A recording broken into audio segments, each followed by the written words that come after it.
रामचरितमानस की अंतर कथाएँ भाग 8 में आप सभी का स्वागत है।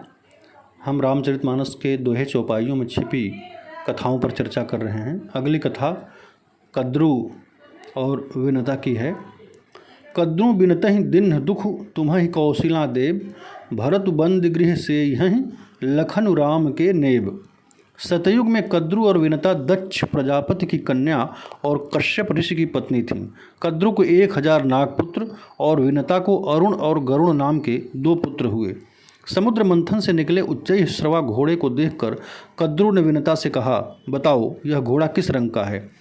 विनता ने कहा, यह श्वेत वर्ण का है। तुम्हें इसका रंग कैसा दिख रहा है। कद्रू ने कहा, घोड़े का रंग सफ़ेद है किंतु उसकी पूंछ काली है। विनता ने कहा, ऐसा तो नहीं लगता। कद्रू ने कहा, आओ हम शर्त लगा लें। अगर तुम्हारी बात सच निकली तो मैं तुम्हारी दासी रहूं, और अगर मेरी बात सच निकले तो तुम मेरी दासी रहो। दोनों बहनें दूसरे दिन घोड़ा देखने जाने के निश्चय के साथ सोने चली गईं। कद्रू विनता को अपना दासी बनाना चाहती थी, अतः उसे शर्त में हराने के लिए उसने अपने सर्प पुत्रों को आज्ञा दी कि तुम तत्काल जाकर घोड़े की पूंछ में इस तरह लिपट जाओ कि पूंछ काली दिखने लगे। कुछ सर्पों ने कद्रू की आज्ञा मानी, कुछ ने नहीं मानी। जिन सर्पों ने कद्रू की आज्ञा नहीं मानी, कद्रू ने उन्हें श्राप दिया कि तुम्हें जन्मेजय अपने सर्प यज्ञ में भस्म कर डालेगा। भयवश बाकी सर्पों ने उच्चैःश्रवा की पूंछ को इस तरह ढक लिया कि पूंछ काली दिखने लगी। दूसरे दिन जब कद्रू और विनता घोड़े के पास पहुंची तो कद्रू का यह धोखा विनता नहीं समझ सकी और घोड़े की पूंछ काली देखकर अपनी हार मान ली। शर्त के अनुसार वह कद्रू की दासी बन गई। समयानुसार विनता से गरुड़ का जन्म हुआ। विनता के साथ साथ गरुड़ को भी दास भाव में रहना पड़ा। गरुड़ जी ने सर्पों से कहा कि ऐसी कौन सी वस्तु दे दूं या कार्य कर दूं तो मैं और मेरी माता इस दास भाव से मुक्त हो जाएंगे।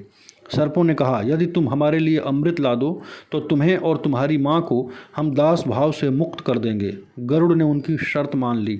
महाबलशाली गरुड़ अत्यंत वेग से देवलोक में पहुँचे और वहाँ अपने पंखों से उन्होंने इतनी धूल उड़ाई कि देवता अंधे हो गए। देवता अपने शस्त्रास्त्रों से उन पर प्रहार करने लगे, किंतु गरुड़ देवताओं के शस्त्रास्त्रों से थोड़ा भी विचलित नहीं हुए, बल्कि गरुड़ के पंखों और चोंच की चोट से देवताओं की चमड़ी उधड़ गई। शरीर खून से लथपथ हो गया और वे व्याकुल और असहाय होकर इंद्र की शरण में गए। गरुड़ जब अमृत कलश के पास पहुँचे तो वहाँ उसके चतुर्दिक अग्नि की लाल लाल लपटें उठ रही थीं। गरुड़ ने अपने शरीर में 8100 मुँह बनाए तथा नदियों का जल पीकर उसे अग्नि पर उड़ेल दिया। इससे अग्नि बुझ गई। अमृत के पास लोहे का एक तीक्ष्ण चक्र घूम रहा था।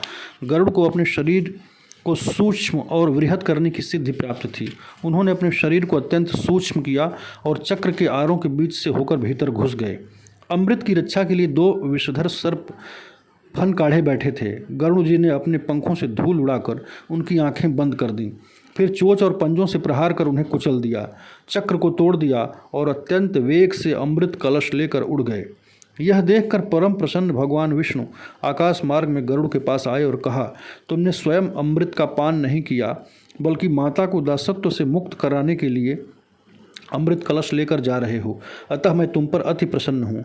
मैं तुम्हें वर देना चाहता हूँ, मनचाही वस्तु मांग लो। गरुड़ ने कहा, आप मुझे अपनी ध्वजा में धारण करें और यह वरदान दें कि मैं बिना अमृत पिए ही अजर अमर होकर आपका वाहन बन जाऊँ। भगवान ने कहा, तथास्तु। तत्पश्चात इंद्र गरुड़ का पीछा करते हुए पहुँचे और अमृत कलश छीनने के लिए गरुड़ पर वज्र से प्रहार किया। गरुड़ ने कहा कि वज्र के प्रहार से मुझे कोई कष्ट नहीं हुआ है, किंतु जिस दधीचि ऋषि की हड्डियों से यह वज्र बना है उनके सम्मान में मैं अपना एक पंख गिरा देता हूँ। उनका यह बल देखकर इंद्र अचंभित रह गए। वे गरुड़ से मित्र भाव से बोले, आप जिन सर्पों के लिए यह अमृत ले जा रहे हैं वे अमृत पीकर अजर अमर हो जाएंगे और देवताओं को बहुत कष्ट देने लगेंगे। गरुड़ ने कहा, मैं अपनी माता को दासीपन से मुक्त करने के लिए अमृत ले जा रहा हूँ।